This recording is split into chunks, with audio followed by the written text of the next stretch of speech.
Hey everyone, today we're going to talk about an app I just downloaded from the Mac App Store called PDFSigner. It's $10, which is kind of a steep price, but after using it for a day, I decided I really do like the app. So let's go ahead and get started. PDFSigner. It opens up this little window and you just drag and drop your PDF into it. Let's make this a bigger window here. And click to zoom, or we can pinch to zoom. That's a little too much. That's fine. Now we need to add some text into this document. Press the text button, click where you want that text to go, and I like to make mine a nice dark blue color, just so people can tell what I put on the document versus what was already part of the document. My name is Nick A. and doing business as, we'll just call it my business, and our city is in Los Angeles, and you can see that the Los Angeles, well, I didn't click it on the line properly, so we can just click and drag it into position. And if you want to be a little more precise, you can use the arrows. That kind of gives you a little more control over where you put things. Let's see, we have some check boxes down here. Let's see, the insured owns, so I'm just going to do a Shift X to put a capital X in right there, and we'll fine tune that placement. And I would like to have a check mark instead, and it would be neat if there was a little check mark option right here, and there isn't one, but I can just use the Mac keyboard shortcut to put that check mark in, and we're going to have to fine tune the placement on that. Alright, so we've got our check marks where we want them. Let's say we have this whole application filled out, and now it is time to put in a signature right here, applicant signature. You're going to click on the little stamp pad right here, and let's ignore this guy right here, and let's go ahead and ignore that one for right now. We're going to add signature. There's two ways to do it. Let's start with the first one. You click on this, it opens up a little notepad, and I can click and hold down the mouse pad, and I can sign my name, which would look something like that. If I hit done, that would add it into the list of possible signatures. I don't like this one right here, it just doesn't look smooth to me, so let's clear it out, and let's use trackpad mode, where we click to get started, and now I don't have to hold down the trackpad. I can write a little more smoothly, and that looks better. That's not what my signature really looks like, so I could sit here and fuss with it for a little while until I got it just right, and then hit escape. Go ahead and hit done, and that would add it into the list of available signatures right here. That's the one we just did, and if I select it, it opens up the stamp pad, and we can drop that right where we want it. Now, like I said, I don't really like this signature. That's not my signature really, so let's delete that, and we're going to go ahead and delete it from this list. Ignore this one for now because we're going to pretend we didn't have it in there already.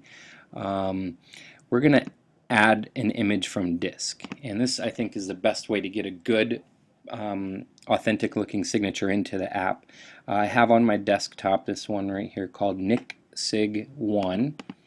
Double click that, and let's go ahead and select it and stamp it down right there, and that's what my signature looks like. But I did this by signing a piece of paper with a Sharpie, taking a picture of it with my iPhone, and using Dropbox to get that onto the computer.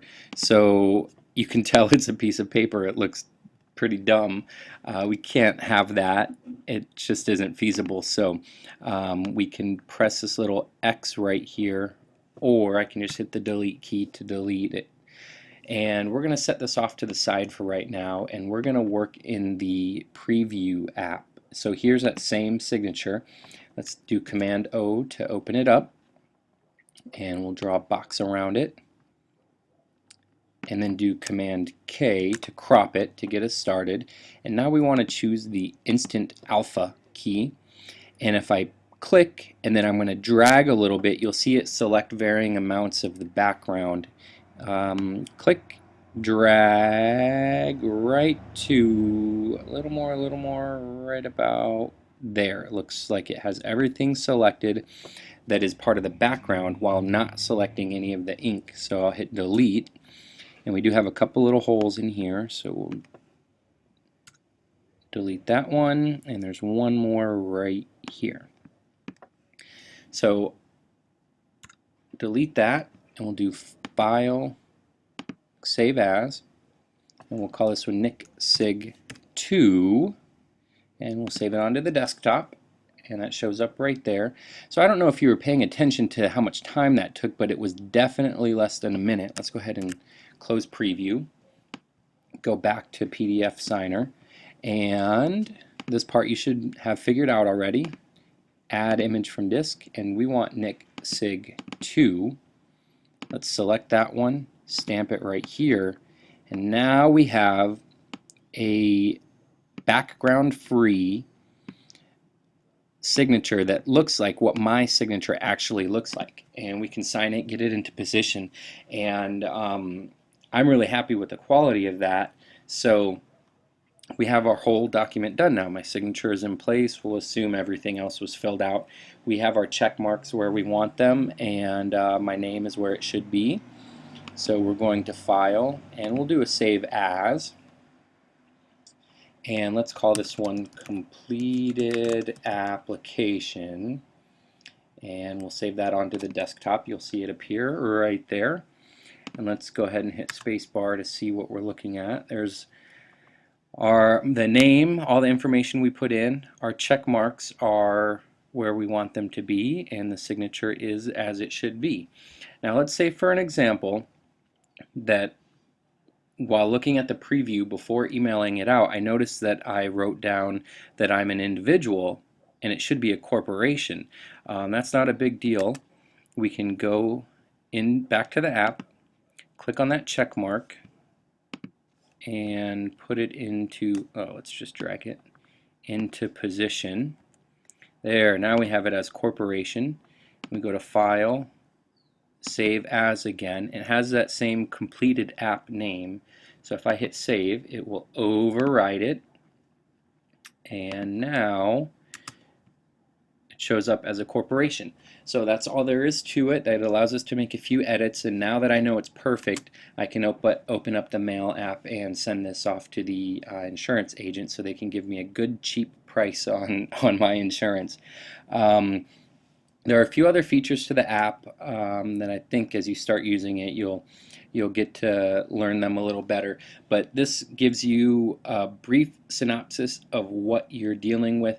If you have any questions about it, don't even worry about reviews or anything. Just go to the Pragmatico website and you can download a trial version of it for free. It does put a watermark up, but that's no big deal. It's just for trial purposes, and I think you'll see it's a great app and definitely worth the small financial investment to get something that's going to make some professional looking filled out PDF forms.